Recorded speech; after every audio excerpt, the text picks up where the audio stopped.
When I bought the house, I thought I had found the perfect place, a quiet, two-story home on the edge of town, just old enough to have charm but modern enough not to need repairs. It had been empty for years, and the seller was eager to get rid of it, which should have been a red flag, but the price was too good to pass up, and I signed the papers within a week. From the beginning, things felt strange, not terrifying, just off.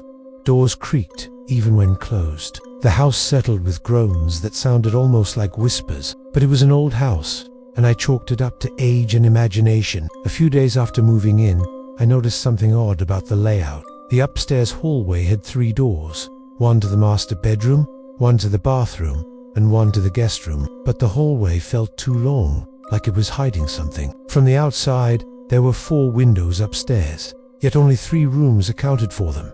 That discrepancy kept nagging at me. Late one night, I stood in the hallway counting my steps from one end to the other. Then I did it again downstairs, checking where walls should line up. Something wasn't right. The guest room had a slightly uneven wall, and I could hear a faint hollow echo when I tapped on it. I grabbed a flashlight and returned to the guest room. The wall didn't have any seams or panels that stood out, but the floorboard near the baseboard sounded hollow. I pressed on it, and to my surprise, it dipped slightly. I pulled at the edge and felt it give. Beneath it was a thin rope handle.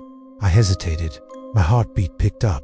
Then I pulled. The panel popped out, revealing a narrow, pitch-black opening. The air that wafted out smelled old, like dust and mildew and something else. I couldn't place metallic. Maybe. The flashlight beam barely pierced the darkness inside. It was a hidden passage, no doubt. The space was narrow, with wooden steps leading downward. I didn't know what I expected: a crawl space, a storage room, but the stairs went deeper than the rest of the house should allow. I should have turned back. I should have boarded it up, but curiosity has a way of swallowing reason. I stepped inside. The stairs creaked loudly under my weight, but they held. The air grew colder the deeper I went, and the smell intensified. When I reached the bottom, I found myself in a hidden room that stretched far wider than the foundation of the house. The walls were stone, not wood, and the floor was packed dirt. There were shelves covered in old books, boxes, jars with unrecognizable things floating in them.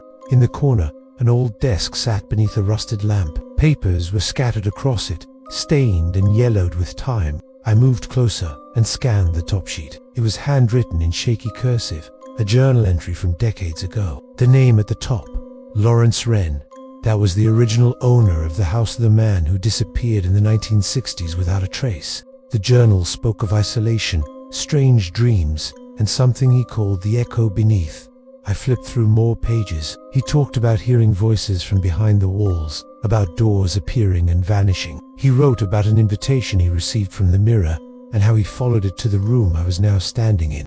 The last page ended abruptly with a smeared sentence: "It watches when I sleep. Soon, I will join it." I stepped back, heart pounding. Something shifted in the shadows at the far end of the room. I froze. It was a small movement, but enough to tell me I wasn't alone. I lifted my flashlight. Nothing. Just shelves, old furniture, and shadows. Then I heard it. Breathing. Not mine. Slow, heavy, and rhythmic. I turned in a slow circle, trying to find the source. Then, from the wall opposite the desk, a shape moved. It stepped forward, not a man, not fully. Its limbs were too long, its posture hunched, its eyes glowing faintly in the light. It had no face, just stretched skin where features should have been. I ran, up the stairs, through the guest room, slamming the hidden panel shut behind me. I locked the door and shoved a dresser in front of it. My hands were shaking, my breath wouldn't steady. I didn't sleep that night. The next day, I tried to convince myself I imagined it, a dream brought on by isolation and reading that old journal. But deep down, I knew the truth. I had seen something real. I moved out of the guest room and started sleeping in the master bedroom with the door locked. For weeks, I avoided the hallway altogether, but the noises didn't stop. Footsteps crept behind the walls. A knock came from inside the closet. One night, I woke up to find the mirror in the hallway fogged over to the cold air and a handprint pressed on the glass from the inside.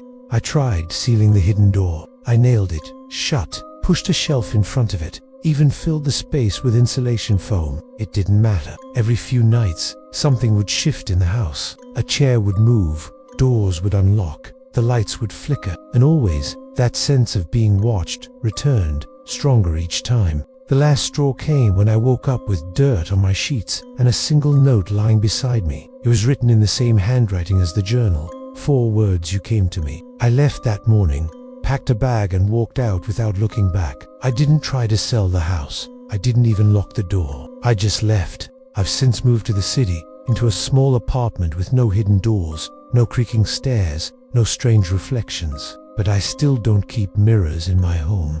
I avoid them in public. And sometimes, when I close my eyes, I hear that breathing again. They say houses have memories, but this one has a secret hand. It doesn't like to be forgotten. Until next time, stay safe.